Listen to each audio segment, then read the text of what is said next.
Hello everyone, welcome to the channel. Before we start today's case, I want to ask for your support by subscribing to my channel. Your support is very important to me, so please subscribe to follow more cases and encourage us. Click the like button and let's get into the case. Erik Larsen zipped up his wetsuit and took a deep breath of crisp Norwegian air. The fjord stretched before him, a mirror-smooth expanse of dark water hemmed in by towering cliffs. He couldn't help but smile as he lifted his kayak from the roof of his car. This was what he lived for: solitude, nature, and the thrill of paddling through one of the most beautiful places on Earth.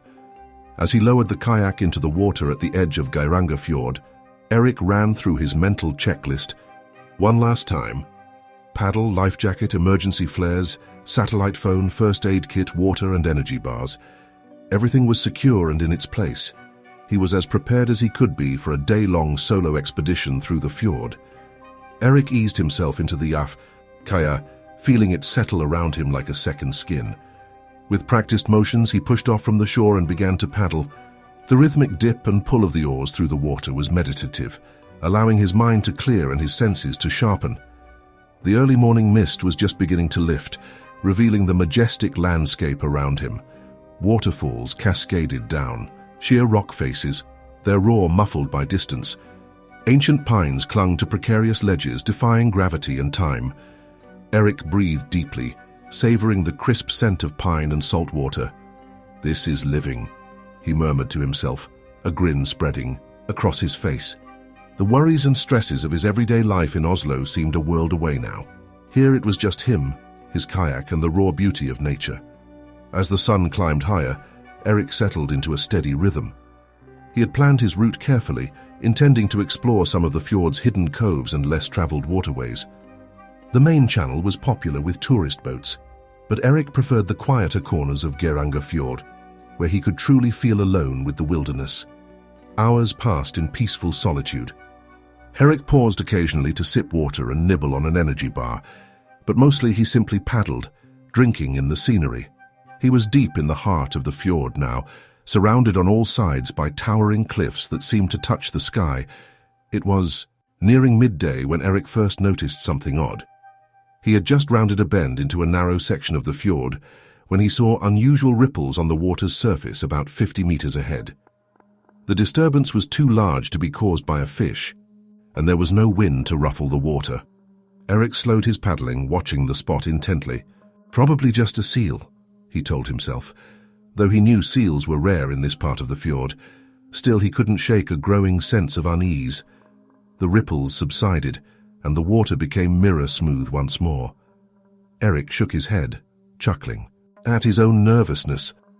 "Get a grip, Larsen," he muttered. "You're jumping at shadows now."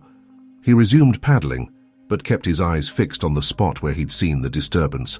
That's why he didn't miss it when a massive black dorsal fin suddenly broke the surface, cutting through the water like a knife. Erik's breath caught in his throat. "Orca," he whispered, a mixture of awe and fear flooding through him. He'd known, intellectually, that orcas sometimes ventured into the fjords, but in all his years of kayaking he'd never encountered one. The fin disappeared as quickly as it had appeared, leaving barely a ripple in its wake. Erik's heart was pounding now, his palms sweaty on the paddle. He knew orcas weren't typically aggressive towards humans, but the sight of that massive fin had triggered a primal fear response. "Stay calm," he told himself firmly. "It's probably more scared of you than you are of it." Even as he said it, Erik knew it wasn't true. Nothing in these waters had any reason to fear a man in a tiny kayak. Erik took a deep breath, trying to slow his racing heart. He looked around, suddenly acutely aware of how alone he was. The cliffs loomed on either side, impassive and unyielding. There were no other boats in sight, no signs of human habitation. It was just him and the orca in this enclosed stretch of water. "Okay," Erik said aloud, his voice sounding unnaturally loud in the stillness. "Okay, let's just keep moving." Slowly and steadily, he began to paddle again, his strokes measured and cautious. Every few seconds he scanned the water around him, searching for any sign of the orca. The silence was oppressive now, broken only by the soft splash of his paddle and his own ragged breathing. Eric felt exposed, vulnerable. The kayak, which had always been his refuge, suddenly seemed fragile and inadequate. He had gone perhaps 100 meters when he saw it again. This time the Orca surfaced closer, no more than 20 meters from his kayak. It was massive, its black and white coloration stark against the dark water of the fjord. Eric froze, paddle suspended in mid-stroke. The Orca seemed to be looking right at him, its eye a bottomless black pool. For a moment that seemed to stretch into eternity, man and whale regarded each other. Then the Orca dived, its powerful tail flukes sending up a spray of water as it disappeared beneath the surface. Eric let out a breath he hadn't realized he'd been holding. His hands were shaking as he gripped the paddle. "It's okay," he said, trying to convince himself. "It's just curious. It'll lose interest and swim away." But even as he spoke, Eric felt a deep, instinctive dread settling in his gut. Something about the way the Orca had looked at him, the deliberate nature of its movements, told him this was more than simple curiosity. He began to paddle faster, no longer concerned with stealth or quiet. Every instinct screamed at him to get out of the water, to find safety on solid ground. But the shoreline was a sheer cliff face here, offering no place to land. Eric's muscles burned as he pushed himself harder than he ever had before. Sweat trickled down his face despite the cool air. He was hyper-aware of every sound, every ripple in the water. That's why he felt it before he saw it. A sudden pressure wave beneath his kayak, as if something large were rising from the depths. Eric had a split second to brace himself before the impact came. The Orca slammed into the bottom of the kayak with tremendous force, nearly capsizing it. Eric cried out, clinging desperately to the sides as water sloshed over the rim. By some miracle, he managed to keep the kayak upright, but his paddle slipped from his grasp and fell into the water. Heart pounding, Eric reached for the spare paddle strapped to the side of the kayak. His fingers had just closed around it when the Orca struck again, this time from the side. The kayak tilted alarmingly, and for a terrifying moment Eric thought he would be thrown into the water. He righted himself, gasping for air. The Orca surfaced nearby, its dorsal fin slicing through the water as it circled the kayak. Eric could see its eye again, and this time there was no mistaking the intent in that gaze. "Help!" Eric shouted, his voice echoing off the cliff walls. "Somebody help me!" But he knew it was futile. There was no one to hear him, no one to come to his rescue. As the Orca began another charge, Eric realized with dawning horror that this was no longer about curiosity or even territory.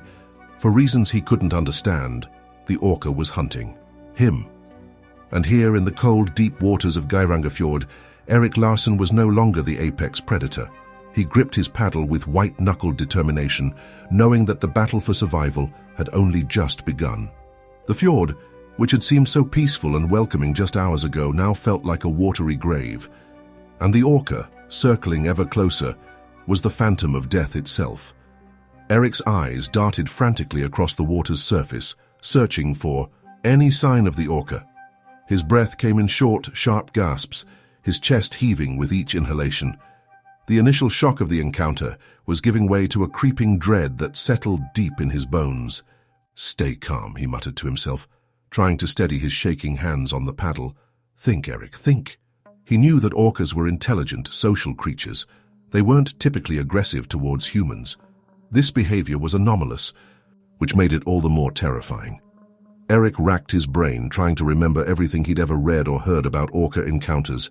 A flash of movement caught his eye, and he whipped his head around to see the massive dorsal fin cutting through the water once more. It was closer now, perhaps only 30 meters away. The orca was circling, its movements deliberate and focused. Eric's mouth went dry. He could feel the weight of the orca's gaze upon him, predatory and unrelenting.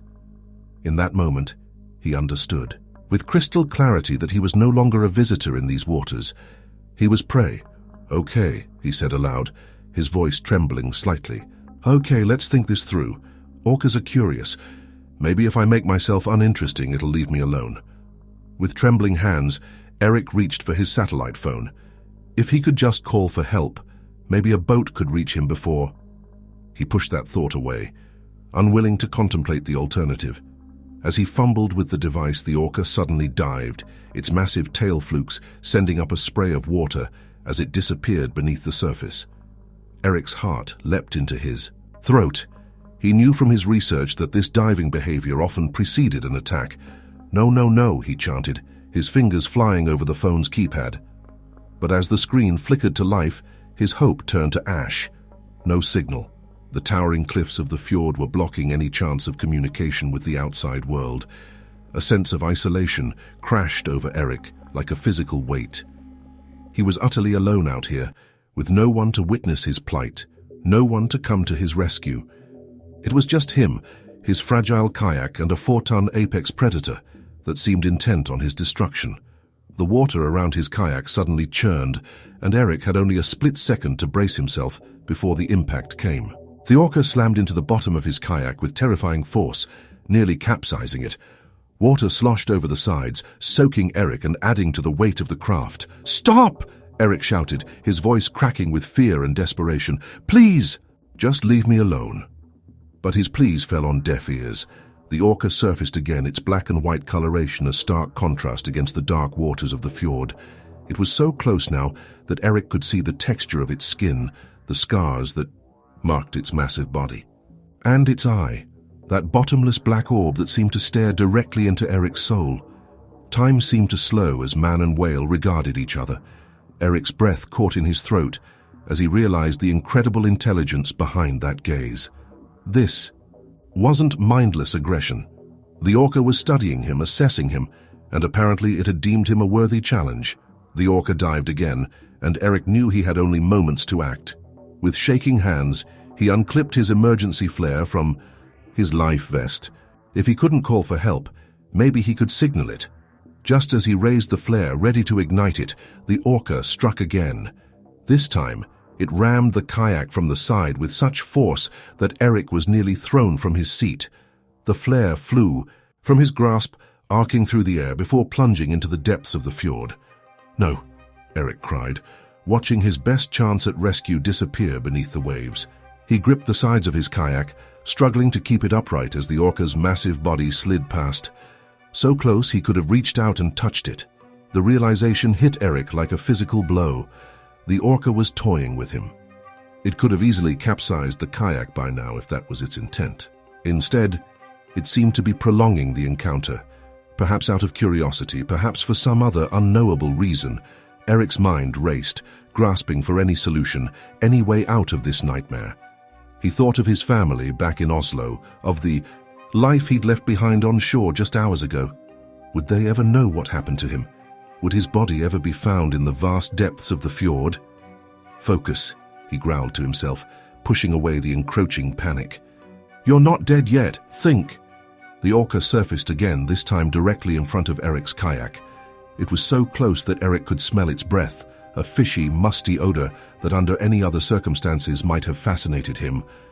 Now it only served to drive home the immediacy of his peril.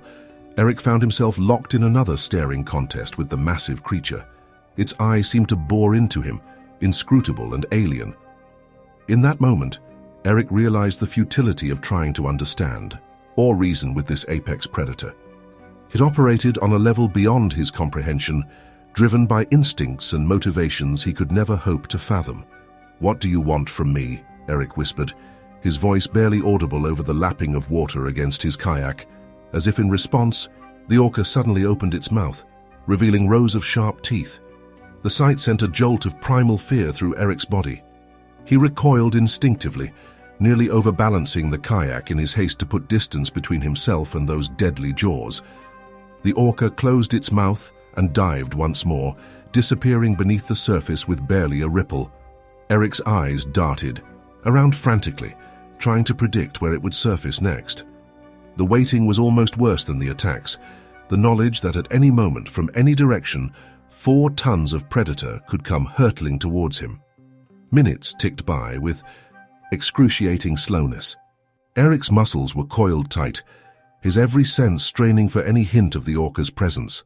The silence of the fjord pressed in on him, broken only by his ragged breathing and the gentle lapping of water against his kayak. Just when the tension had become almost unbearable, Eric felt it. A change in the water pressure beneath his kayak. His eyes widened in horror as he realized what was about to happen. "No, no, no," he chanted. But it was too late. The Orca erupted from the depths directly beneath Eric's kayak, its massive body lifting the small craft partially out of the water. For a heart-stopping moment, Eric was airborne, his world tilting crazily as the kayak was flung aside like a toy. Then he was falling, tumbling through the air before crashing into the frigid waters of the fjord. The cold hit him like a physical blow, driving the air from his lungs. Eric flailed desperately, fighting against the weight of his clothes and the disorientation of sudden submersion. As he broke the surface, gasping for air, his first thought was for his kayak. He spotted it a few meters away, miraculously still upright but rapidly taking on water. Eric knew that his survival depended on reaching that kayak before it sank. With powerful strokes, he swam towards the kayak, acutely aware of his vulnerability. In the open water, every second he expected to feel the orca's jaws closing around him, dragging him into the depths. By some miracle, he reached the kayak without incident. Eric hauled himself partially out of the water, clinging to the side of the craft as he fought to catch his breath. His body shook uncontrollably, a combination of cold, adrenaline, and sheer terror. As Eric clung to his sinking kayak, he scanned the water around him. The orca was nowhere to be seen, but he knew it was out there, watching, waiting. The attack had fundamentally shifted the dynamic of their encounter. Now Eric was truly in the orca's domain, with no barriers between them. In that moment, adrift in the cold, dark waters of Fjord, Erik Larsen faced the stark reality of his situation. He was no longer fighting just to keep his kayak upright, or to signal for help. Now he was fighting for his very survival against one of nature's most perfectly evolved predators. And as the orca's fin broke the surface once more, circling ever closer, Eric knew that the true test of his will to survive was only just beginning. Eric clung to his waterlogged kayak, his fingers numb from the icy fjord water. His breath came in ragged gasps, forming small clouds in the cold air. The initial shock of being thrown into the water was wearing off, replaced by a bone-deep chill that threatened to sap his strength. "Think, Eric, think," he muttered through chattering teeth. He knew he couldn't stay in the water much longer. Hypothermia was a real danger, perhaps even more immediate than the orca that lurked somewhere beneath the surface. As if summoned by his thoughts, a sleek black dorsal fin cut through the water about 20 meters away. Eric's heart rate spiked, adrenaline flooding his system once more. The orca was swimming parallel to him now, its movements slow and deliberate. Eric forced himself to take deep breaths, trying to calm his racing thoughts. He needed to get back into the kayak, but that would make him vulnerable for precious seconds. The orca seemed content to watch for now, but he couldn't count on that lasting. "Okay," Eric said aloud, his voice trembling. "On 3. 1, 2, 3. With a monumental effort, Eric heaved himself up and over the side of the kayak. Water sloshed around his legs as he settled into the seat, but at least he was out of the fjord. He grabbed his paddle, which had miraculously stayed tethered to the craft, and began to bail water as quickly as he could. The orca continued its parallel course, keeping pace with Eric effortlessly. Its black eyes seemed fixed on him, studying his every move. Eric couldn't shake the feeling that he was being toyed with, like a mouse being batted around by a particularly sadistic cat. "What do you want?" Eric found himself asking, his voice a hoarse whisper. "Why are you doing this?" Of course, there was no answer. Just the steady rhythm of the orca's breathing as it surfaced and dived, surfaced and dived. Eric tried to paddle towards the shoreline, but the orca easily blocked his path, forcing him back towards the center of the fjord. Panic began to well up in Eric's chest. He was trapped out here, at the mercy of this massive predator. His satellite phone was waterlogged and useless, his flare gun lost to the depths. No one knew exactly where he was or that he was in trouble. "Help!" he shouted, his voice echoing off the sheer cliffs of the fjord. "Somebody help me!" But he knew it was futile. This far into the fjord, away from the tourist routes, there was little chance of anyone hearing him. The orca suddenly dived, disappearing from view. Eric's muscles tensed, his knuckles white on the paddle as he waited for the inevitable attack. Seconds ticked by, each one feeling like an eternity. Without warning, the Orca surfaced right next to the kayak, so close that water from its blowhole sprayed Eric's face. He recoiled, nearly capsizing the kayak again in his haste to put distance between himself and those powerful jaws. "Stay back!" Eric shouted, brandishing his paddle like a weapon. "Leave me alone!" But the Orca seemed unfazed by his display. It sank beneath the surface once more, only to ram the kayak from below. Eric was lifted into the air, his stomach lurching, as the kayak crashed back down onto the water. He managed to stay upright, but now water was pouring in through a crack in the hull. Eric's mind raced. He knew he couldn't stay in the kayak much longer. But swimming for shore was suicide with the Orca in pursuit.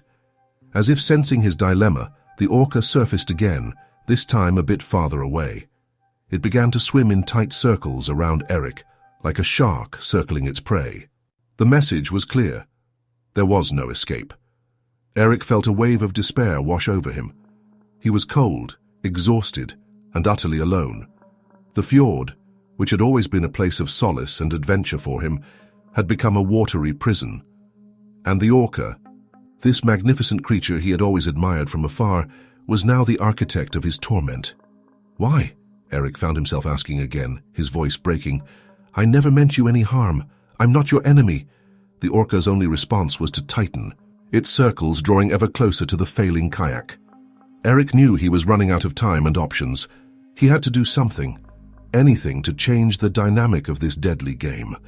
With trembling hands, Eric reached for his dry bag, which was miraculously still secured to the kayak. He fumbled with the clasp, finally managing to open it. Inside was his first aid kit, some energy bars, and a small waterproof camera he used to document his kayaking trips. An idea began to form in Eric's mind. It was desperate, perhaps even crazy, but it was all he had. He pulled out the camera and turned it on, grateful to see that it was still functioning. The Orca was still circling, but its patterns were becoming more erratic, less predictable. Eric knew an attack was imminent.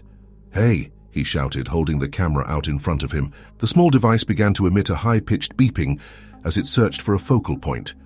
"Over here!"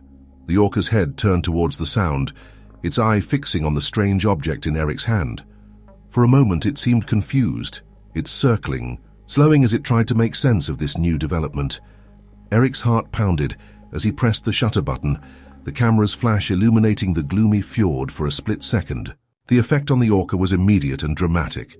It recoiled as if struck, diving beneath the surface with a powerful sweep of its tail. Eric held his breath, the camera clutched tightly in his shaking hands as he waited for the Orca's next move.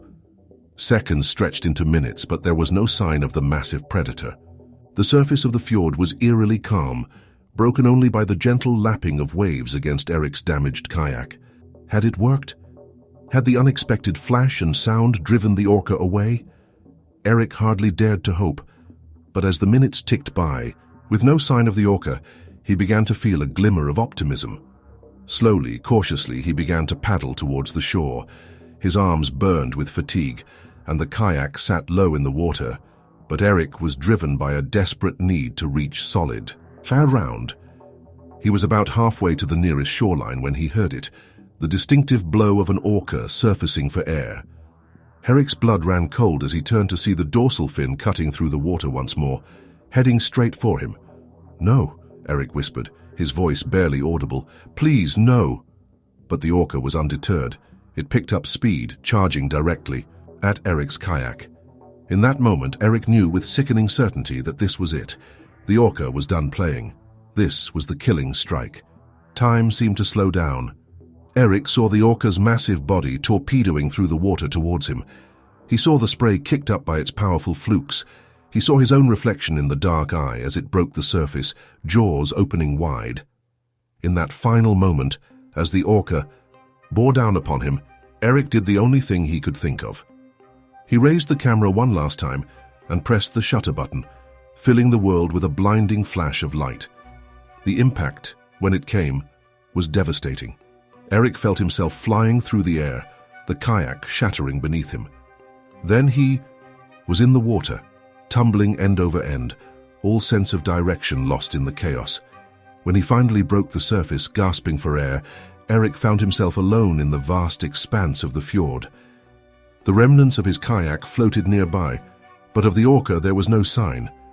Eric treaded water, his body trembling from cold and shock. He scanned the water around him, expecting at any moment to see that dreaded dorsal fin cutting through the waves. But minutes passed, and the fjord remained still and silent. Had the Orca finally given up? Or was this just another part of its game, letting Eric think he was safe before striking again? Eric didn't know, and he couldn't afford to wait and find out. With the last reserves of his strength, Eric began to swim towards the shore.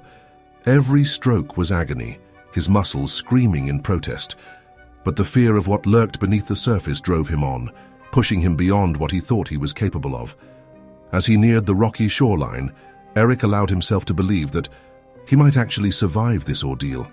He was battered, hypothermic, and traumatized, but he was alive. And as long as he was alive, there was hope. Eric dragged himself onto the narrow strip of rocks at the base of the fjord's cliffs, collapsing onto his back.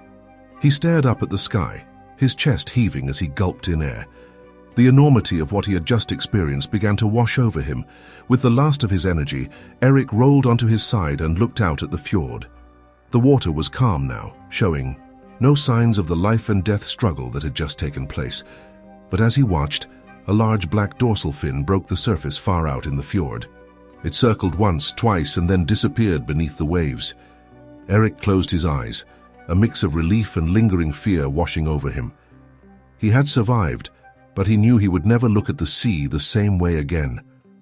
The phantom of the fjord had forever changed him, leaving scars both physical and psychological that would take a long time to heal. As consciousness began to slip away, Eric's last thought was of the Orca, not as a monster or a mindless killer, but as a force of nature, powerful, unpredictable, and ultimately unknowable. In challenging him, it had pushed Eric to the very limits of human endurance and beyond, and in that crucible of fear and survival, Eric Larson had discovered depths of resilience he never knew he possessed. Eric lay on the rocky shore, his body trembling from cold and exhaustion. The adrenaline that had kept him going was ebbing away, leaving him acutely aware of every ache and pain. His wetsuit was torn in several places, and he could feel the sting of salt water in the cuts and scrapes that covered his body. As his racing heart began to slow, the full weight of what he had just experienced crashed over him. He had come face to face with one of nature's most formidable predators and survived. But at what cost? Eric forced himself to sit up, wincing at the pain that shot through his ribs. He looked out at the fjord, half expecting to see the Orca's fin cutting through the water. But the surface was calm, showing no signs of the life and death struggle that had taken place. "I made it," Eric whispered, his voice hoarse. "I actually made it." But even as relief washed over him, a new fear began to take hold. He was alive, yes, but he was far from safe. Eric found himself at the base of a sheer cliff, with no clear path up to the top. His kayak was gone, along with most of his supplies. His satellite phone was waterlogged and useless. Eric fumbled in his wetsuit pocket, praying that his regular cell phone had somehow survived the ordeal. He pulled it out, but his heart sank as he saw the cracked screen and water dripping from its casing. "No, no, no," he muttered, frantically pressing buttons. But the phone remained dark and lifeless. The reality of his situation began to sink, and he was stranded in one of the most remote parts of Fjord, with no means of communication and no way to signal for help. The tourist boats that sometimes pass through this area wouldn't come this far into the fjord, especially not this late in the day. Eric looked up at the sky, noticing for the first time how low the sun had sunk. In a few hours it would be dark. The thought of spending the night here, cold and exposed, sent a shiver down his spine. "Think, Eric," he said aloud, his voice echoing off the cliff face. "What would Dad do?" His father had been an experienced outdoorsman, always preaching the importance of staying calm in emergency situations. Eric took a deep breath, trying to channel that calm now. First things first, he needed to take stock of what he had. Eric began to go through his pockets, laying out his meager possessions on a flat rock. His hands were shaking so badly that he dropped his waterproof watch twice before managing to set it down. The inventory was discouraging: a waterlogged cell phone, a Swiss Army knife, a half-crushed energy bar, and the small waterproof camera that had possibly saved his life. It wasn't much, but it was all he had. Eric's gaze lingered on the camera. He picked it up, turning it over in his hands. By some miracle, it was still functioning. He pressed the playback button, and his breath caught in his throat as he saw the images he had captured. There, on the tiny screen, was the Orca. Its massive body was frozen mid-leap, jaws open wide, eye fixed on the camera. Eric felt a chill run down his spine as he looked at that eye. Even in a digital image, it seemed to bore into him, filled with an intelligence that was both fascinating and terrifying. "What were you thinking?" Eric murmured, staring at the image. "Why did you come after me like that?" Of course, there was no answer. Just the impassive stare of the Orca, captured in pixels and light. Eric flicked through the other images, each one a stark reminder of his brush with death. In one, the Orca's fin sliced through the water, sleek and deadly. In another, its massive tail flukes were visible just beneath the surface, propelling it forward with incredible power. The last image made Eric's breath catch. It showed the Orca's head just breaking the surface, its blowhole open, expelling a plume of mist. The detail was incredible. Eric could see every scar on its skin, every barnacle clinging to its massive body. Despite everything, Eric couldn't help but feel a sense of awe. The Orca was a magnificent creature, perfectly adapted to its environment. It had nearly killed him, yes, but it was just acting on instinct, doing what millions of years of evolution had designed it to do. Eric set the camera down, his mind racing. These images were incredible, the kind of close-up shots that nature photographers spent years trying to capture. If he could get them to a newspaper or a wildlife magazine, they could be worth a small fortune. But first, he had to survive long enough to share them with the world. Eric forced himself to his feet, ignoring the protest of his aching muscles. He needed to find a way up this cliff, or at least find some shelter for the night. The temperature was already dropping as the sun sank lower in the sky. He began to make his way along the narrow strip of rocky shore, searching for any kind of path or handhold that might allow him to climb. The going was slow and treacherous. The rocks were slick with spray from the fjord, and more than once Eric nearly lost his footing. As he rounded a bend in the cliff face, Eric's heart leapt. There, about 50 meters ahead, was what looked like a small cave entrance. It was set back from the water's edge, high enough that it would stay dry even at high tide. "Thank God," Eric breathed, quickening his pace as much as he dared on the slippery rocks. The cave, when he reached it, was more of a shallow overhang than a true cavern, but it was deep enough to provide shelter from the wind and any rain that might come. Eric ducked inside, feeling a wave of relief wash over him. He sat down heavily on the dry stone floor, leaning back against the cool rock wall. For the first time since the Orca attack, Eric allowed himself to relax slightly. He was still in a dire situation, but at least he had shelter for the night. As the adrenaline continued to wear off, exhaustion began to set in. Eric's eyelids felt heavy, his body crying out for rest. But he knew he couldn't afford to sleep. Not yet. He needed to stay awake to keep watch for any passing boats that might be his ticket to rescue. To keep himself alert, Eric began to talk aloud, his voice echoing slightly in the small space. "Okay, Eric, let's think this through.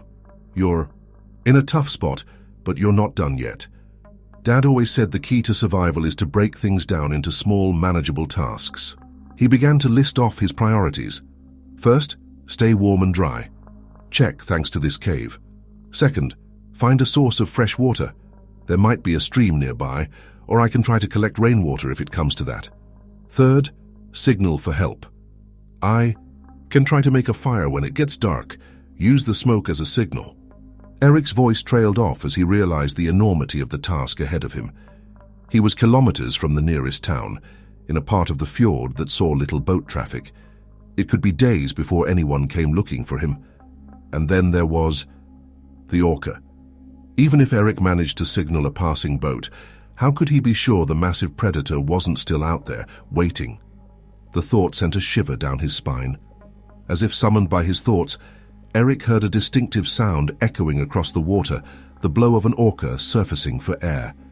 He scrambled to the mouth of the cave, peering out at the fjord. There, about 100 meters from shore, was the unmistakable black dorsal fin. It cut through the water in a lazy arc, as if the orca was patrolling the area. Eric's heart began to race once more. Was it the same orca that had attacked him? Had it followed him to shore? Or was this a different one, perhaps part of a larger pod? He watched, transfixed, as the orca continued its patrol. It seemed in no hurry, its movements almost leisurely, but there was no mistaking the purpose in its actions. It was searching for something, or someone. As the sun finally dipped below the horizon, casting long shadows across the fjord, Eric retreated back into the safety of his cave. He huddled against the far wall, wrapping his arms around himself, in a futile attempt to ward off the growing chill. The events of the day played over and over in his mind, like a relentless film reel. The initial sighting of the orca, the terrifying attacks, the desperate struggle to reach shore. Eric found himself analyzing every decision, every action, wondering if he could have done anything differently. But underneath the fear and the self-doubt, there was something else, a growing sense of determination, a refusal to give up. Eric Larson had survived an encounter that few humans ever experienced. He had looked death in the eye and lived to tell the tale. Now, as he prepared to face a long, cold night alone on the shores of Fjord, Eric made a silent vow. He would survive this. He would find a way off this rocky shore, past the waiting orca, and back to civilization. And when he did, he would have a story to tell that would captivate the world. With that thought firmly in mind, Eric settled in for a long night of vigilance. Outside, the waters of the fjord lapped gently against the shore, a deceptively peaceful sound.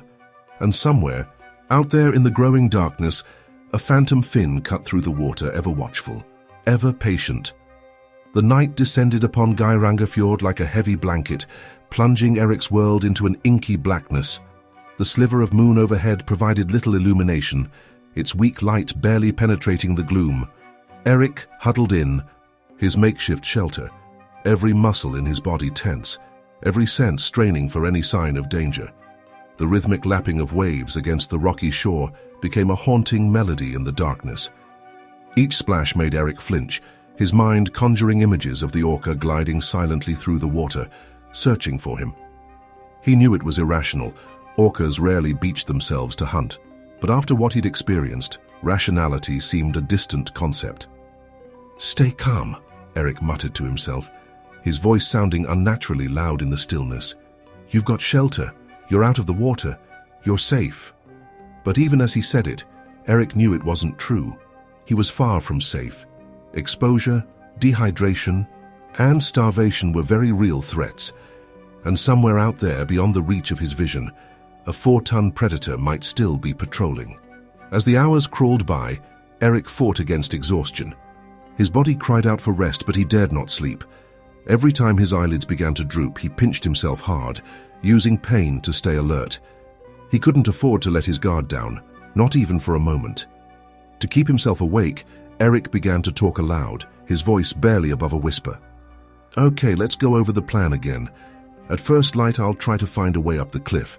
If that's not possible, I'll need to follow the shoreline, look for a less steep area. I've got to find fresh water, that's crucial, and I need to keep an eye out for boats. Be ready to signal if I see one." He paused, realizing how desperate his situation truly was. "And I've got to watch for the orca. Always watch for the orca." As if summoned by his words, a sound cut through the night, the distinctive blow of an orca surfacing for air. Eric's blood ran cold. He scrambled to the mouth of the cave, peering out into the darkness. At first, he saw nothing. The fjord was a vast expanse of black, indistinguishable from the night sky. But then, as his eyes adjusted, he caught a glimpse of movement. A sleek, dark shape, barely visible against the water. Eric held his breath, his heart pounding so loudly he was sure it must be audible across the fjord. The shape moved again, and this time he saw it clearly, the tall dorsal fin of an orca cutting through the water like a knife. "It's still out there," Eric whispered, a mix of awe and terror in his voice. "It's been out there all night." He watched, transfixed, as the orca patrolled back and forth across the mouth of the small bay where he had washed ashore. Its movements were methodical, almost lazy. It was in no hurry. It could afford to wait. The realization hit Eric like a physical blow. The orca wasn't just hunting him, it was laying siege. It was patient, persistent, willing to wait him out. And unlike Eric, it was in its element. It could hunt, feed, and rest without ever leaving the water. As the night wore on, Eric's exhaustion began to take its toll. His thoughts became disjointed, reality blurring at the edges. More than once, he caught himself nodding off, only to jerk awake with a start, heart racing. In one of these moments of semi-consciousness, Eric thought he heard a voice. It was faint, barely audible over the lapping of the waves, but it seemed to be calling his name. Eric Larson. He shook his head, trying to clear the fog from his mind. It had to be a hallucination, a trick of his exhausted brain. There was no one out there, no one who could be calling for him, but the voice came again, louder this time. Eric Larson, can you hear me? Eric stumbled to the cave entrance, his legs weak and unsteady. He peered out into the darkness, searching for the source of the voice, and then he saw it, a light bobbing on the water far out in the fjord. For a moment, joy surged through Eric's body. Rescue! Someone had come for him. But as quickly as it had come, the joy turned to ash in his mouth, because there, between him and the distant light, was the orca. Its massive body was clearly visible now, illuminated by the boat's searchlight. It swam in lazy circles, positioning itself squarely between Eric and his potential rescuers. "Here!" Eric shouted, his voice cracking from disuse and desperation. "I'm here, help me!" But his cries were swallowed by the vastness of the fjord. The boat was too far away, the night too dark, and the orca, ever vigilant, continued its patrol. Eric watched in helpless despair as the light slowly moved away, growing fainter until it disappeared altogether. With it went his hope of an easy rescue. Exhausted and disheartened, Eric slumped back against the cave wall. Tears of frustration stung his eyes, but he blinked them away angrily. He couldn't afford to give in to despair. Not now, not when survival hung by such a thin thread. As the first faint light of dawn began to paint the eastern sky, Eric forced himself to his feet. His body protested, muscles stiff and sore from the cold and inactivity. But he pushed through the discomfort, knowing that the coming day could well determine whether he lived or died. He made his way to the cave entrance, squinting against the growing light. The fjord was shrouded in a light mist, giving it an otherworldly quality. Eric scanned the water, searching for any sign of the orca, but the surface was calm and unbroken. Had it finally given up? Or was it merely biding its time, waiting for him to let his guard down? Eric didn't know, and he couldn't afford to take chances. With cautious steps, he began to make his way along the narrow strip of shore. His plan was to follow the coastline, hoping to find a less steep area where he might be able to climb to safety. It was a long shot, but it was all he had. As he walked, Eric kept one eye on the water and one on the towering cliff face beside him. The going was treacherous. The rocks were slick with spray, and more than once he nearly lost his footing. After what felt like hours but was probably only minutes, Eric came to a small stream trickling down the cliff face. The sight of fresh water made him realize just how parched he was. He cupped his hands, drinking greedily. The water was cold and clean, and it felt like life itself flowing down his throat. As he drank, Eric's mind began to clear. The hydration and the physical activity had chased away some of the fog of exhaustion. For the first time since washing ashore, he felt a glimmer of hope. He could do this. He could survive. But just as this thought crossed his mind, a familiar sound shattered the morning calm. The distinctive blow of an orca, much closer than before. Eric spun around, water dripping from his chin, to see the massive dorsal fin cutting through the mist. It was no more than 50 meters from shore, and it was coming straight for him. "No," Eric breathed, stumbling backwards. "No, no, no!" He scrambled up the rocky shore, searching desperately for any kind of handhold on the cliff face. But the rock was smooth and unyielding, offering no purchase for his frantic fingers. The orca was closing in fast, its massive body now visible beneath the surface. Eric could see its eye, fixed on him with that same unnerving intelligence he'd witnessed before.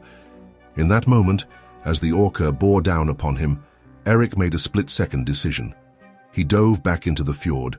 The cold water hit him like a hammer, blow driving the air from his lungs, but Eric didn't hesitate. He struck out for deeper water, away from the shore where the orca could easily corner him. As he swam, Eric's mind raced. He knew he couldn't outswim an orca. No human could. But maybe, just maybe, he could outsmart it. Use its size against it in the shallower water near shore. He heard the orca surface behind him, its blow sounding like a bellows in the still morning air. Eric didn't look back. He couldn't afford to. Every ounce of his energy was focused on swimming, on staying alive for just a few more seconds. And then, just when he thought his lungs would burst, Eric's feet touched bottom. He was in shallower water now, too shallow for the orca to maneuver effectively. He spun around, gasping for air, to see the orca circling just beyond the drop-off. Its dorsal fin sliced through the water as it moved back and forth like a shark sizing up its prey. For a long moment, man and whale regarded each other across the expanse of water. Eric could feel the weight of the orca's gaze, the intensity of its focus. This was more than just a hunt now. It had become something personal, a battle of wills between two intelligent beings. As the sun finally broke over the top of the fjord, casting golden light across the water, Erik Larsen stood his ground. He was cold, exhausted, and terrified. But he was also alive, and as long as he drew breath, he would fight. The orca made another pass, closer this time. Eric tensed, ready to dodge if it charged. But at the last moment it veered away, disappearing beneath the surface with a flick of its massive tail. Eric didn't move. He knew this wasn't over. The orca was still out there, waiting, watching, and he would be ready when it returned. As he stood there, waist-deep in the frigid waters of Fjord, Erik Larsen felt something shift inside him. The fear was still there, yes, but alongside it was a newfound determination, a steel core of resolve. He had survived the night. He had faced down one of nature's most formidable predators, and he would continue to fight, continue to survive for as long as it took. The battle for survival in Fjord was far from over. But for now, in this moment, Erik Larsen stood, unbowed, unbroken, ready to face whatever challenges the day might bring. Erik stood waist-deep in the frigid waters of Fjord, his eyes scanning the surface for any sign of the orca. The adrenaline that had fueled his desperate swim was beginning to ebb, leaving him acutely aware of the bone-deep cold that gripped his body. He knew he couldn't stay in the water much longer without risking hypothermia, but the thought of returning to shore, where he'd be vulnerable to the orca's attacks, filled him with dread. "Think, Erik," he muttered through chattering teeth. "You can't stay here forever." As if in response to his words, a sleek black dorsal fin broke the surface about 50 meters out.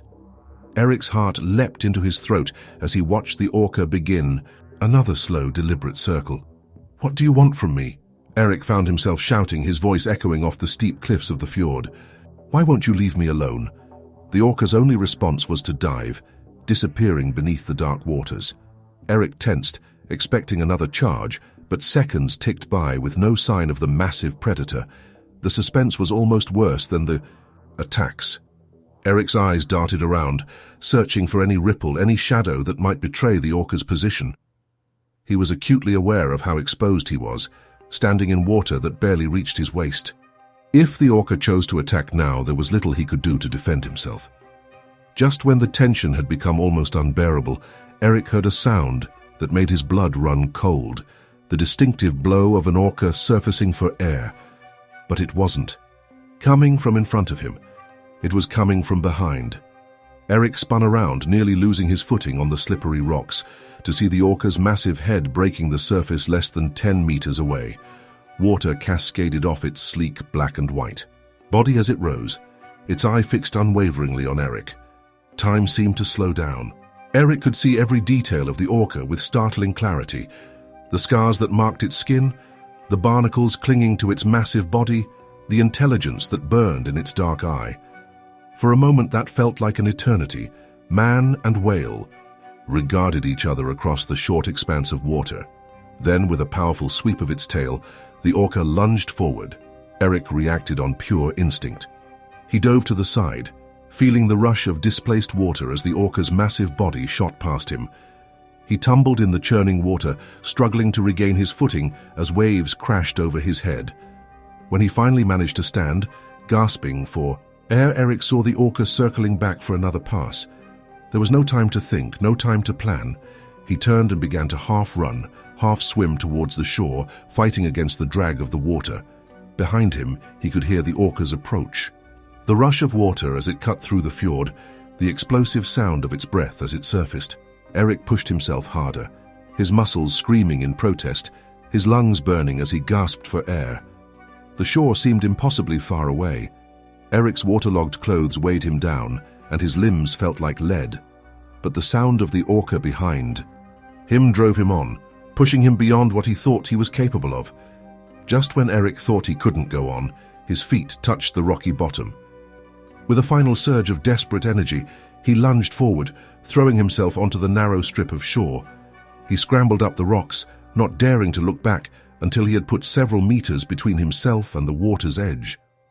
Only then did he turn, his chest heaving as he fought to catch his breath. The orca was there, its massive body half out of the water as it thrashed in the shallows. For a heart-stopping moment, Eric thought it might beach itself in its pursuit of him. But then, with a powerful sweep of its tail, it pushed itself back into deeper water. Eric watched, his body trembling from cold and adrenaline as the orca began to circle once more. It showed no signs of leaving, no indication that it was ready to give up the hunt. Why? Eric found himself asking again, his voice barely above a whisper. What makes me so special? As he stood there, dripping and shivering on the rocky shore, Eric felt a wave of despair wash over him. He was exhausted, cold, and utterly alone. The fjord, which had always been a place of solace and adventure for him, had become a watery prison. And the orca, this magnificent creature he had always admired from afar, was now the architect of his torment. But beneath the despair, something else was stirring. A spark of determination, a refusal to give up. Eric Larson had survived multiple attacks from one of nature's most formidable predators. He had looked death in the eye and lived to tell the tale. He wasn't about to give up now. With shaking hands, Eric reached into the pocket of his wetsuit and pulled out the small waterproof camera that had possibly saved his life earlier. By some miracle, it was still functioning. He raised it to his eye, framing the orca in the viewfinder as it continued its relentless patrol. "You want to play games?" Eric muttered, his finger hovering over the shutter button. "Fine. Let's play." He pressed the button, and the camera's flash illuminated the gloomy fjord for a split second. The effect on the orca was immediate and dramatic. It recoiled as if struck, diving beneath the surface with a powerful sweep of its tail. Eric lowered the camera, his heart pounding.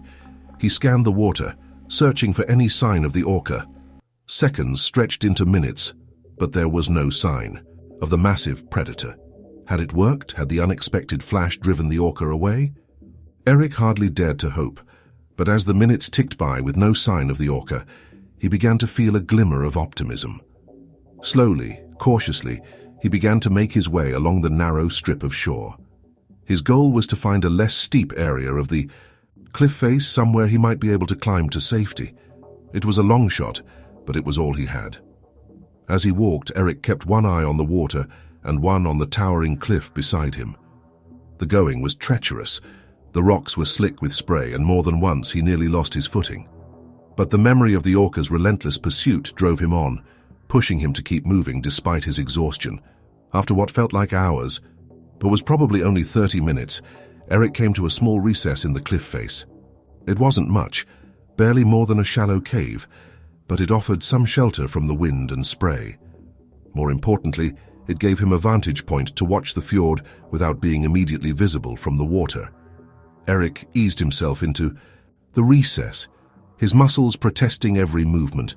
He was beyond exhausted, his body pushed to its absolute limits, but he knew he couldn't afford to rest, not yet. Not while the orca might still be out there, waiting. From his new vantage point, Eric scanned the fjord. The water was calm now, showing no signs of the life and death struggle that had taken place, but he knew appearances could be deceiving. The orca could be out there right now, hidden beneath the surface, biding its time. as the sun climbed higher. In the sky, Eric found his thoughts turning to rescue. Surely someone would notice he was missing soon. His car would still be parked at the kayak launch site. When he didn't return, people would start to worry, start to search. But even as he clung to this hope, Eric knew the odds were against him. He had told no one his exact route, preferring the solitude of solo kayaking. The fjord was vast, with countless hidden coves and inlets. It could take days for a search party to find him, and then there was the Orca. Even if a rescue boat did come, how could he signal for help without exposing himself? How could he be sure the Orca wouldn't attack again the moment he entered the water? These thoughts chased each other around Eric's tired mind as the hours crept by. He fought against exhaustion, forcing himself to stay alert, to keep watching the water.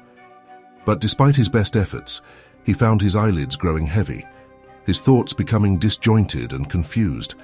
Just as Eric was on the verge of succumbing to sleep, a sound jolted him back to full alertness. It was distant, barely audible over the lapping of waves against the shore, but unmistakable, the low thrum of a boat engine. Eric scrambled to the edge of his rocky shelter, his heart pounding. Yes, there it was, a small fishing boat making its way slowly up the fjord. It was still far off, probably a kilometer or more away, but it was the first sign of human presence Eric had seen since his ordeal began. "Hey!" Eric shouted, waving, his arms frantically. "Over here, help!" But his cries were lost in the vastness of the fjord, drowned out by the boat's engine and the wind that had begun to pick up. The boat continued on its course, showing no sign that anyone aboard had heard or seen him. Desperation clawed at Eric's throat. This might be his only chance at rescue. He had to do something, had to find a way to signal the boat. But how? His eyes fell on the camera in his hand, and an idea began to form. The flash, it had startled the Orca before. Maybe, just maybe, it could catch the attention of the people on the boat. Without allowing himself time to second-guess the plan, Eric scrambled down to the water's edge. He raised the camera, aiming it towards the distant boat, and began to press the shutter button repeatedly. Flash after flash lit up the gloomy fjord, a strobe effect that he prayed would be visible from the boat. For several agonizing minutes, nothing happened. The boat continued on its course, seemingly oblivious to Eric's desperate signals. But then, just as he was about to give up hope, he saw it. The boat was changing direction, turning towards him. A wave of relief so powerful it was almost painful washed over Eric. They had seen him. Help was coming. He was going to be saved. But, even as joy surged through him, a dark shape broke the surface of the water nearby. The Orca was back, its dorsal fin cutting through the waves as it positioned itself between Eric and the approaching boat. Eric felt his momentary elation turn to ash. The Orca wasn't done with him yet, and now it seemed determined to prevent his rescue.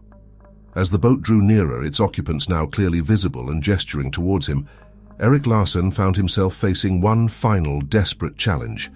To reach safety, he would have to get past the Orca one last time. It was a test of will, of courage, of sheer determination to survive.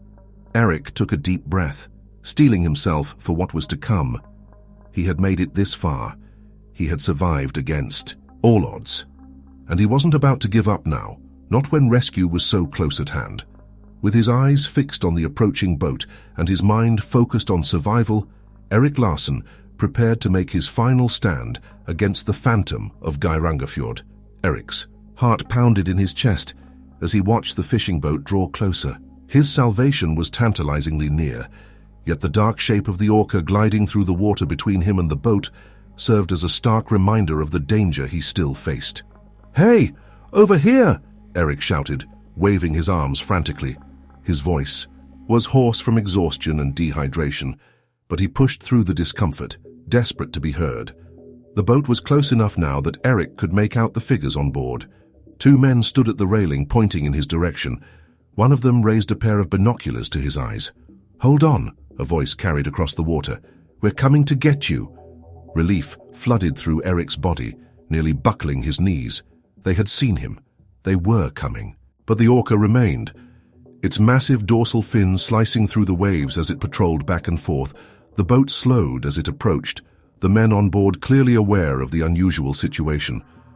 Eric could hear snatches of their conversation carried. On the wind, is that an orca? What the hell is going on here? Careful, Mats, don't get too close. The boat came to a stop about 50 meters from shore, the captain unwilling to risk his vessel in the shallow waters. One of the men on board raised a megaphone to his mouth. Hey there, are you hurt? Can you swim to us? Eric's eyes darted between the boat and the orca. The massive predator had stopped its patrol and was now floating motionless, its eye fixed on Eric. He knew that to enter the water now would be to invite attack. There's an orca, Eric shouted back. It's been after me. All night, I can't swim with it out there. He saw the men on the boat exchange worried glances. This was clearly outside their realm of experience. The man with the megaphone conferred briefly with his companion before turning back to Eric. Okay, stay calm. We're going to try something. Just hold on. Eric watched as the men disappeared into the boat's cabin. Moments later, he heard the whine of machinery, and a small inflatable raft was lowered into the water. One of the men climbed down into it, a long pole in his hand. As the raft began to make its way toward shore, Eric felt a surge of hope. But that hope was quickly tempered by fear as he saw the orca begin to move, its massive body gliding effortlessly through the water towards the approaching raft. Look out! Eric shouted, pointing frantically. The orca! The man in the raft saw it too. He began to paddle faster, his strokes becoming frantic as the orca closed the distance between them. On the fishing boat, the other man was shouting something, but his words were lost in the sudden rush of water as the orca surged forward. Time seemed to slow down. Eric saw the orca's back arch as it prepared to dive. He saw the look of terror on the face of the man in the raft, and in that moment, Eric made a decision. Without allowing himself time to think, to second guess, Eric plunged into the icy waters of the fjord. The cold hit him like a physical blow, driving the air from his lungs, but he pushed through it, striking out with powerful strokes towards the raft. Hey! He shouted between gasps. Over here! The orca changed course, its massive body turning with surprising agility to face this new target. Eric could feel the displacement of water as it moved, could sense its presence even without seeing it. He swam harder than he had ever swum in. His life, each stroke a defiance of the exhaustion that threatened to overwhelm him. The raft was closer now, the man aboard reaching out with the pole. Grab on! The man yelled. Hurry! Eric's fingers brushed the end of the pole, then closed around it. He felt himself being pulled, dragged through the water towards the relative safety of the raft. But even as hope surged within him, he felt something else, a change in the water pressure behind him. The orca was charging. Eric turned his head, salt water stinging his eyes, to see the massive predator bearing down on him. Its mouth was open, rows of sharp teeth visible in its gaping maw. In that moment, Eric was certain he was about to die. But then something unexpected happened. Just as the orca was about to close the final distance, it suddenly veered off, diving deep beneath the surface. The backwash from its powerful flukes hit Eric like a wave, pushing him the final distance to the raft. Hands grabbed him, hauling him aboard. Eric collapsed onto the floor of the inflatable, gasping for air, his body trembling with cold and adrenaline. Are you okay? The man was asking, his voice seeming to come from very far away. Hey, can you hear me? Eric managed a weak nod, unable to form words just yet. He was vaguely aware of the raft beginning to move, heading back towards the fishing boat. But his eyes remained fixed on the water, searching for any sign of the orca. As they neared the larger vessel, Eric finally found his voice. Why? He croaked. Why did it turn away? The man in the raft shook his head, his expression a mix of relief and bewilderment. I don't know, friend, but you're damn lucky it did. Hands reached down to help them aboard the fishing boat. Eric found himself being wrapped in warm blankets, a mug of hot liquid pressed into his hands. The captain of the boat, a weathered man with kind eyes, crouched down beside him. I'm Mats, he said. Can you tell us what happened? How did you end up out here with an orca on your tail? Slowly, haltingly, Eric began to recount his ordeal. He told them about his solo kayaking trip, the initial encounter with the orca, the terrifying attacks, and his desperate struggle for survival through the long night. As he spoke, Eric could see the disbelief on the faces of his rescuers slowly turn to amazement. Mats shook his head in wonder. "I've been fishing these waters for 30 years, he said, and I've never heard anything like it. Orcas don't usually bother with humans. This one must have been, I don't know. Curious, confused." Eric took a sip of the hot liquid, some kind of sweet tea, and felt warmth begin to seep back into his body. It wasn't just curious, he said. It was persistent, intelligent, like it was testing me. The other man, who had introduced himself as Lars, spoke up. "We should report this to the authorities and to the marine biologists at the university. They'll want to know about this unusual behavior." Mats nodded in agreement. "We'll do that once we get back to shore. But first, let's get you to a doctor, eh? You've been through quite an ordeal." As the boat began to move, heading back towards the town, Eric found himself drawn to the railing. He looked out over the dark waters of the fjord, searching for any sign of the Orca, but the surface was calm, betraying nothing of the drama that had unfolded beneath. "Thank you," Eric said softly, unsure if he was addressing his rescuers or some higher power. "Thank you for not giving up on me."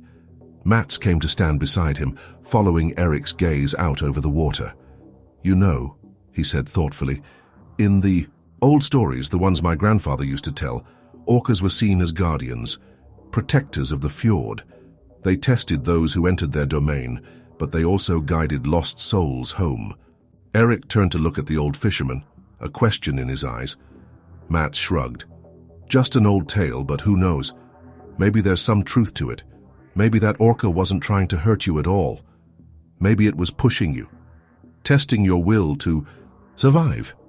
As the boat rounded a bend in the fjord, bringing the distant lights of the town into view, Eric pondered Mats' words. He thought about the orca's intelligent gaze, its persistent but not quite lethal attacks, the way it had turned away at the last moment. "Maybe," Eric said softly, "or maybe some things are meant to remain a mystery." He took one last look at the fjord before turning away from the railing. The orca was gone, disappeared back into the depths from which it had emerged. But Eric knew he would carry the memory of this encounter for the rest of his life. As the boat drew closer to shore, Eric felt a profound sense of gratitude wash over him. Gratitude for his survival, for the kindness of his rescuers, and yes, even for the orca, for in pushing him to his absolute limits, it had shown Eric a strength within himself that he never knew he possessed. The ordeal was over, but Eric Larsen knew that his journey, his quest to understand what had happened in the dark waters of Fjord, was only just beginning.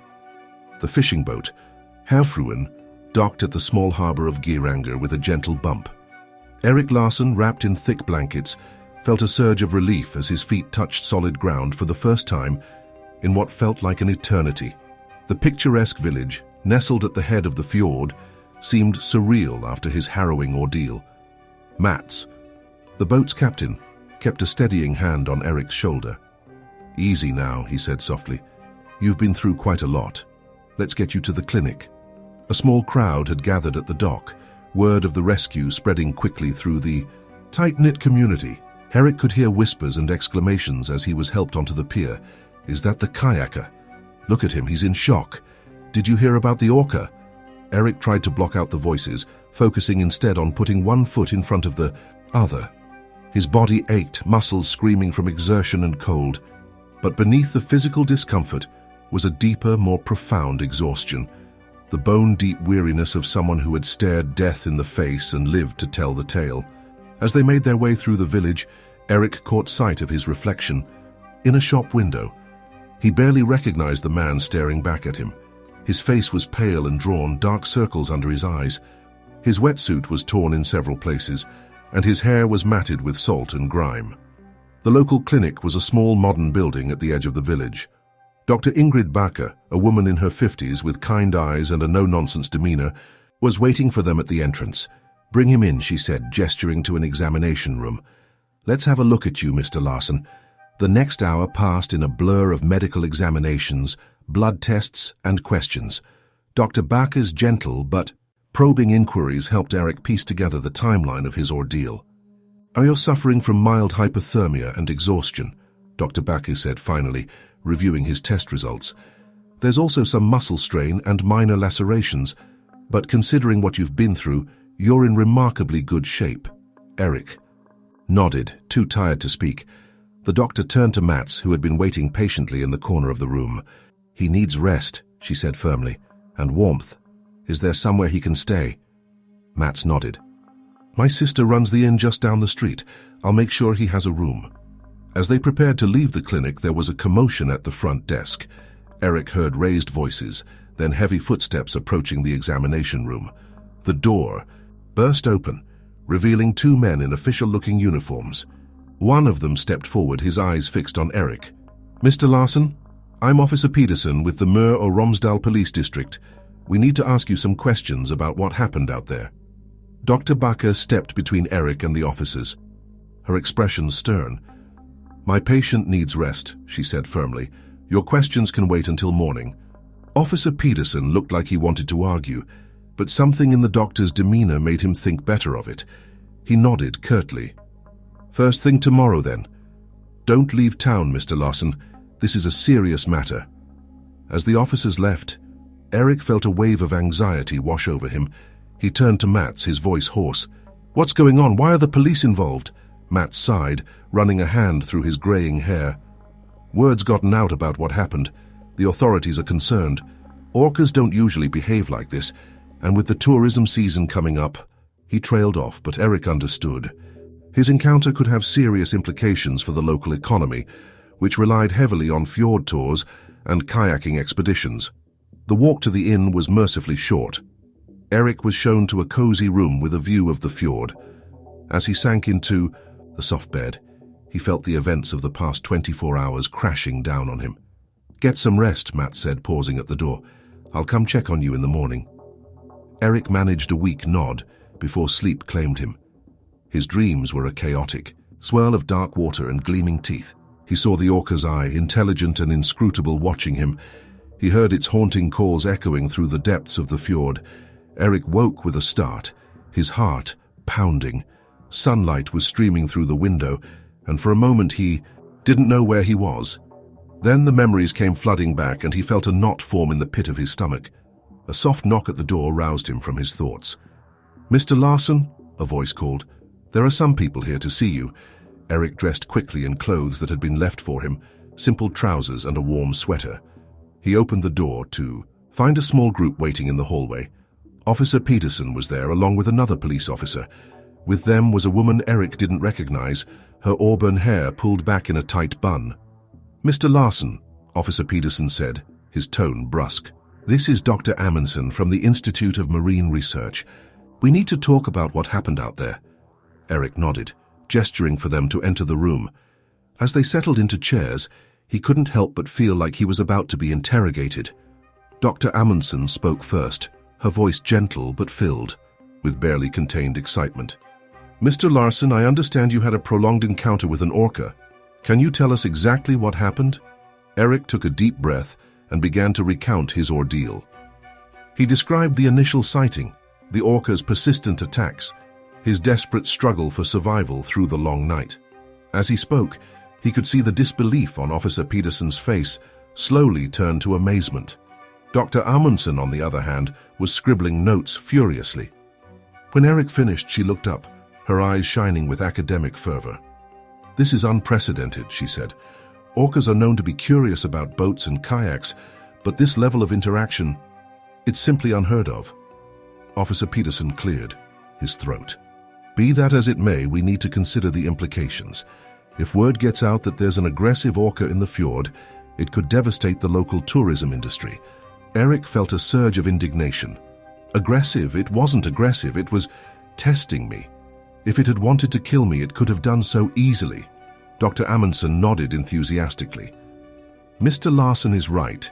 This behavior doesn't sound aggressive. It sounds playful, inquisitive, like the orca was trying to understand him. Officer Peterson looked skeptical. Playful or not, we can't have tourists being terrorized by whales. We need to decide on a course of action. As the discussion continued, Eric found his thoughts drifting. He remembered the orca's intelligent gaze, the way it had turned away at the last moment during the rescue.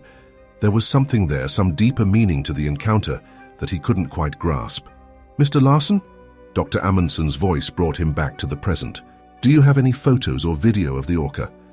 Eric's eyes widened as he remembered the waterproof camera. He had completely forgotten about it in the chaos of the rescue. "Yes," he said, excitement creeping into his voice. "Yes, I do." He retrieved the camera from his waterlogged belongings, praying that it had survived the ordeal. To his relief, it powered on.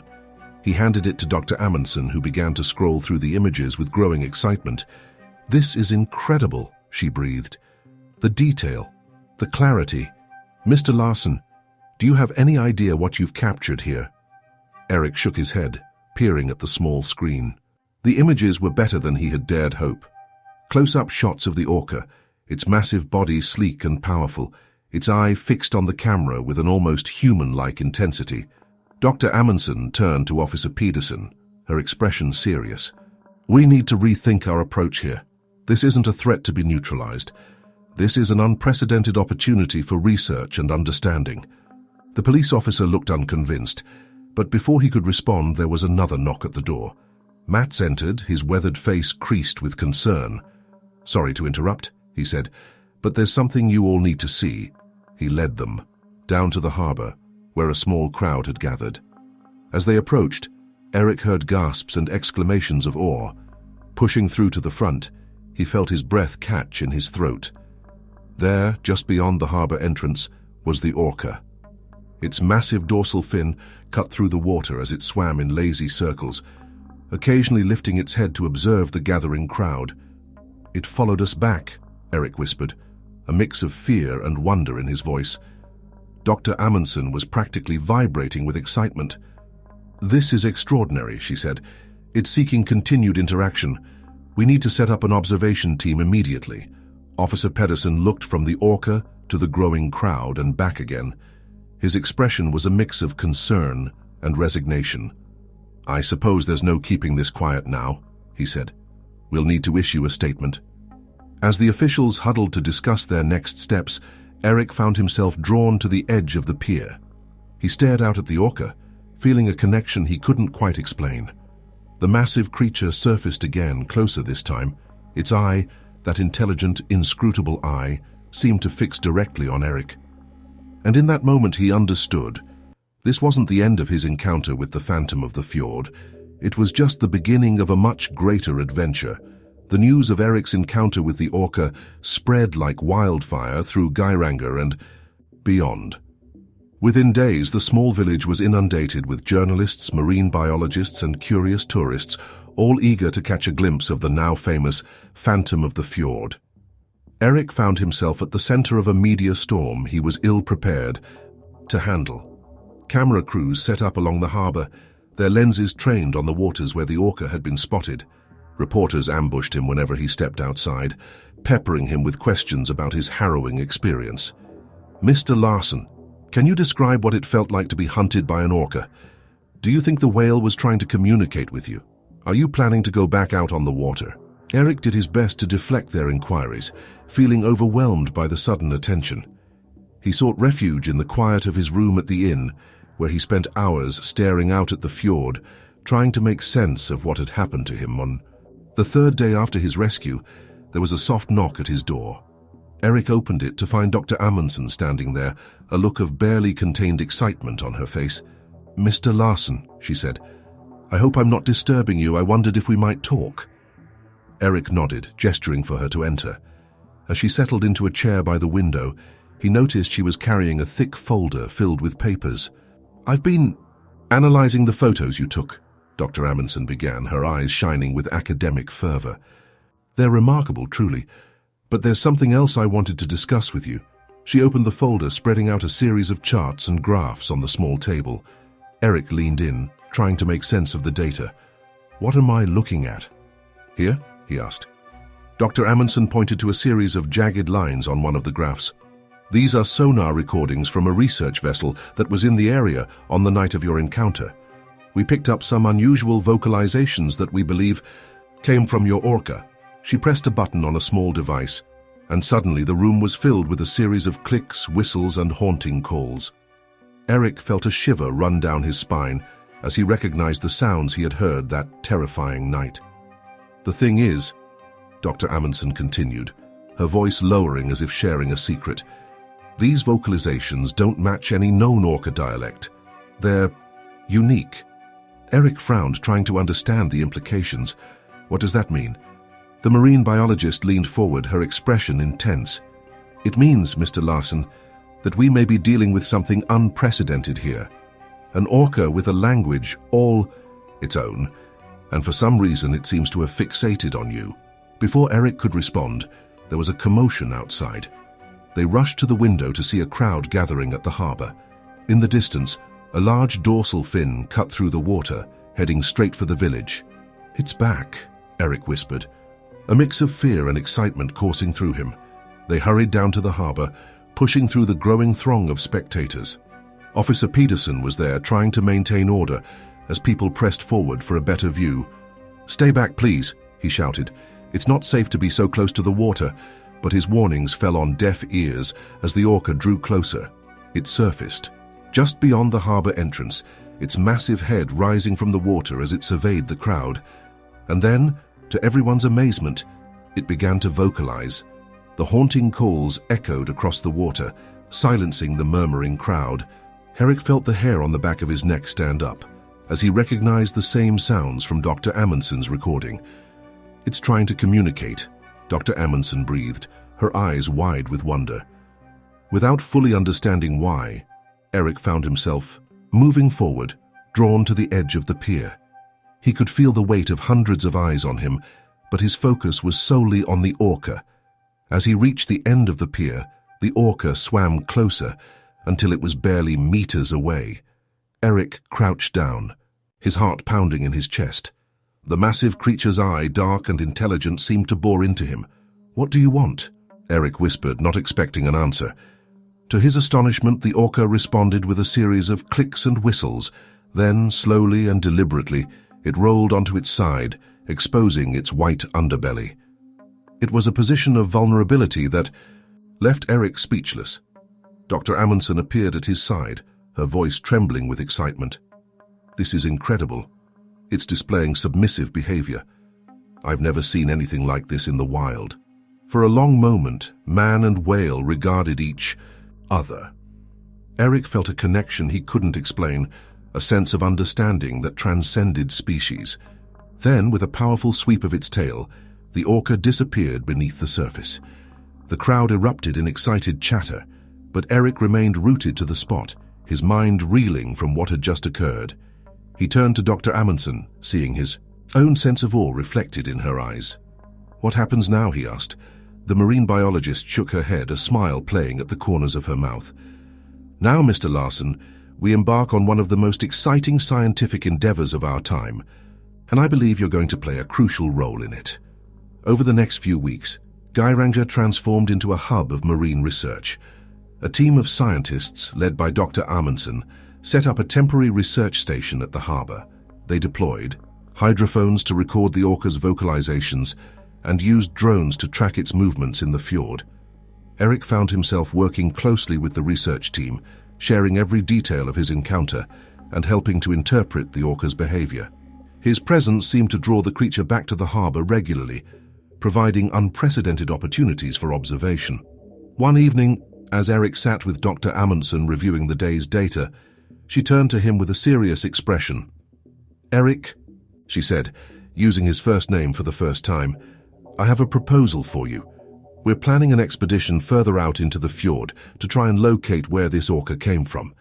We think it might be part of an undiscovered pod with unique linguistic and behavioral traits." She paused, gauging his reaction before continuing. "I'd like you to come with us. Your connection with this orca could be invaluable to our research." Eric felt a mix of excitement and apprehension at the idea. The memory of his near-death experience was still fresh, but so was the sense of wonder he'd felt during that moment. "Of connection on the pier, I don't know," he said hesitantly. "The last time I was out there, I nearly died." Dr. Amundsen nodded, understanding. "I know it's a lot to ask, but think of what we could learn. This could change everything we know about orca intelligence and communication." Eric stared out at the fjord, its waters dark and mysterious in the fading light. The orca was out there somewhere, perhaps waiting for him. The thought both thrilled and terrified him. "Can I think about it?" he asked. "Of course," Dr. Amundsen replied. "Take all the time you need." That night, Eric tossed and turned, his dreams filled with swirling water and haunting whale songs. He saw himself back in the fjord, but this time he wasn't afraid. In the dream, he could understand the orca's calls, could communicate with it, as easily as speaking to another person. He woke with a start, the echo of whale song still ringing in his ears. As he looked out at the first light of dawn breaking over the fjord, Eric knew what he had to do. He found Dr. Amundsen at the research station, already poring over the night's data. She looked up as he approached, a question in her eyes. "I'll do it," Eric said, his voice firm with newfound resolve. "I'll join the expedition." Dr. Amundsen's face broke into a wide smile. "I'm glad to hear it. We leave in 2 days. I hope you're ready for an adventure, Mr. Larsen." As Eric left the station, he paused at the edge of the pier, looking out over the calm waters of the fjord. Somewhere out there, the Phantom was waiting. And this time, Eric was going to meet it on his own terms. He felt a mixture of fear and exhilaration at the thought of returning to the water. But more than that, he felt a sense of purpose. Whatever happened on this expedition, Eric knew it, for would change his life forever. As if in response to his thoughts, a distant whale call echoed across the water. Eric smiled, feeling a sense of connection to the mysterious creature that had both terrified and fascinated him. "I'm coming," he whispered to the fjord. "We have a lot to learn from each other."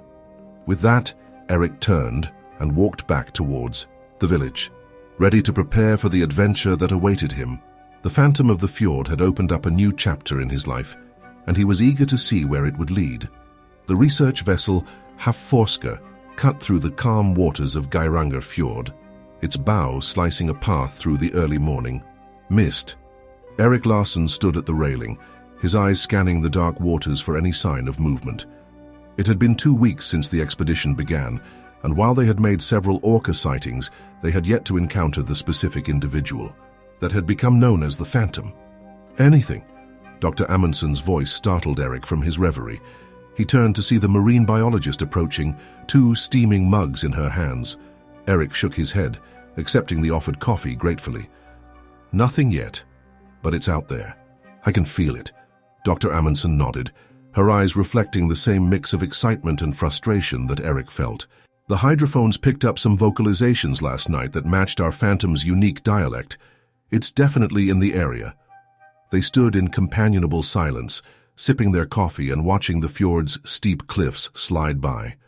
The quiet was suddenly broken by a shout from the ship's bow. "Blow at 2 o'clock, orca sighting!" Eric's heart leapt as he and Dr. Amundsen rushed to the front of the vessel. There, about 100 meters ahead, a tall dorsal fin cut through the water's surface. "Is it him?" Eric asked, his voice barely above a whisper. Dr. Amundsen raised her binoculars, studying the orca intently. After a moment, she lowered them, a wide smile spreading across her face. "It's him. The scar pattern on the dorsal fin matches our records. It's the Phantom." The ship's crew sprang into action, slowing the vessel and preparing the small inflatable boat they used for closer observations. Eric felt a knot form in his stomach as he realized what was coming next. Dr. Amundsen turned to him, her expression serious. "Are you ready for this, Eric? We don't have to do this if you're not comfortable." Eric took a deep breath, steeling his nerves. He thought back to that terrifying night when he had first encountered the Phantom, the fear and awe he had felt. But he also remembered the moment of connection on the pier, the sense that there was more to this creature than met the eye. "I'm ready," he said, his voice steadier than he felt. Minutes later, Eric found himself in the small inflatable boat, accompanied by Dr. Amundsen and a seasoned orca researcher named Lars. They approached the area where the orca had been spotted, moving slowly to avoid startling the animal. "Remember," Dr. Amundsen said softly, "we're here to observe and record.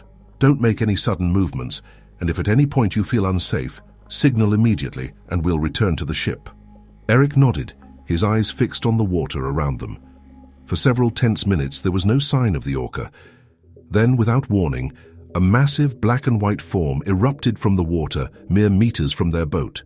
Eric gasped instinctively, recoiling as the phantom breached, its entire body clearing the water's surface before crashing back down in a spray of foam. The small boat rocked violently in the resulting waves. "Incredible," Lars breathed, frantically snapping photos. "I've never seen a breach that close before."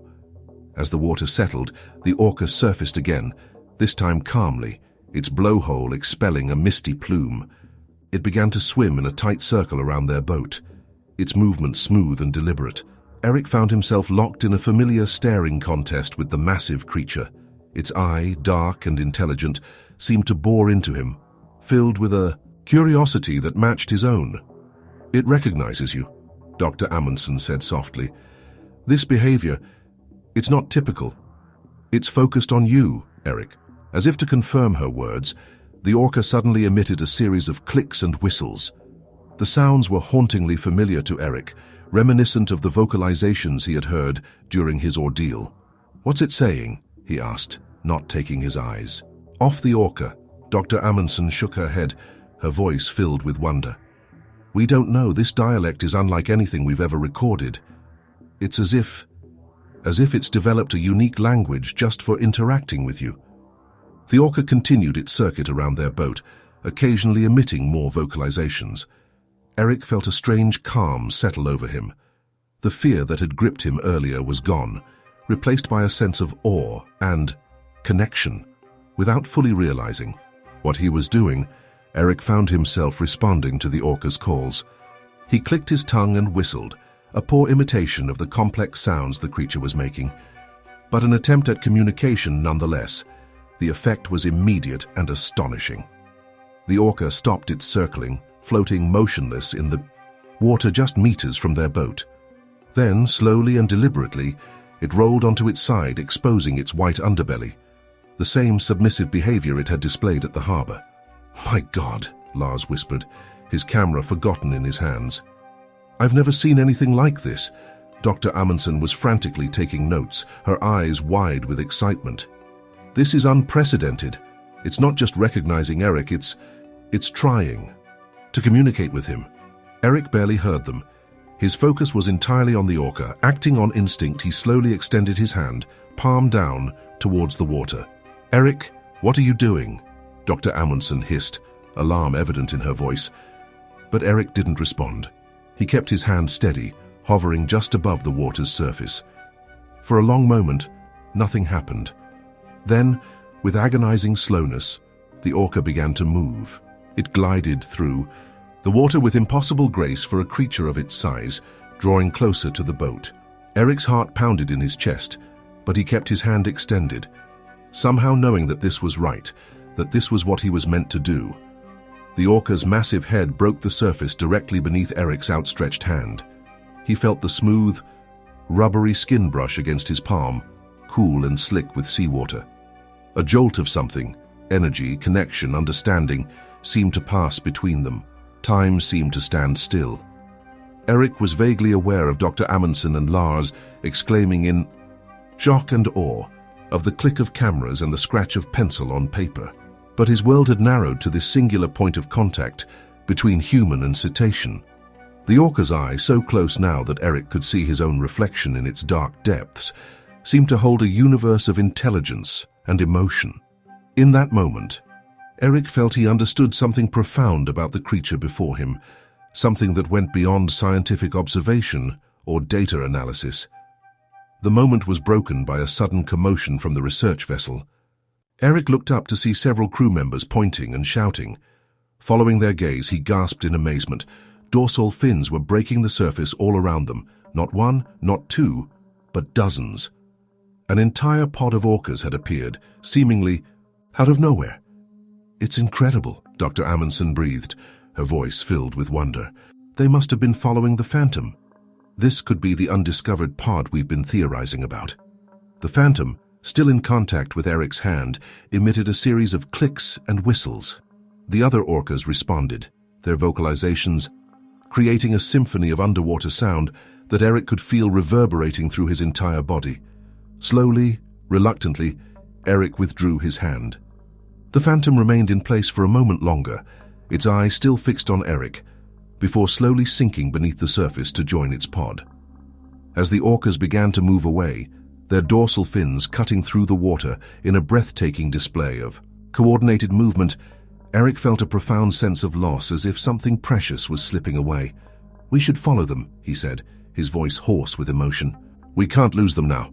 Dr. Amundsen nodded, already signaling to the research vessel. "Agreed. This could be the breakthrough we've been waiting for." As they sped back to the larger ship, Eric's mind was reeling. The touch, the connection he had felt with the phantom, had been unlike anything he had ever experienced.